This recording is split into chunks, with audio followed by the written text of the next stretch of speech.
ವಾಹನಗಳನ್ನು ಖರೀದಿಸಬಹುದು. ಆದರೆ ಅದಕ್ಕೆ ಪೆಟ್ರೋಲ್ ಹಾಕಿಸಿ ಮೇಂಟೈನ್ ಮಾಡುವುದು ದುಬಾರಿ.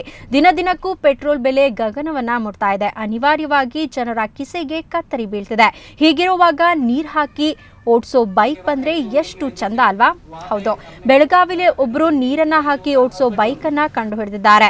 ಜಯಕುಮಾರ್ ಖಾಂಡಕೆ ಎಂಬುವವರ 15 ವರ್ಷಗಳ ಸತತ ಸಂಶೋಧನೆಗೆ ಈಗ ಫಲ ಸಿಕ್ಕಿದೆ. ಇವರ ಈ ಬೈಕ್ಗೆ ಅರ್ಧದಷ್ಟು ಪೆಟ್ರೋಲ್, ಅಷ್ಟೇ ಪ್ರಮಾಣದ ನೀರು ಹಾಕಿದ್ರೆ ಸಾಕು, ಸರಾಗವಾಗಿ ಚಲಿಸುತ್ತೆ. ಲೀಟರ್ ನೀರಿಗೆ ಸರಿಸುಮಾರು 60 ಕಿಲೋಮೀಟರ್ ಮೈಲೇಜ್ ನೀಡುತ್ತೆ. ಪೆಟ್ರೋಲ್ ಜೊತೆ ನೀರಿನ ಸ್ಟೀಮ್ ಬಳಕೆಯ ಈ ವಿಶೇಷ ಬೈಕ್ ಜನರನ್ನ ಆಕರ್ಷಿಸ್ತಾ ಇದೆ.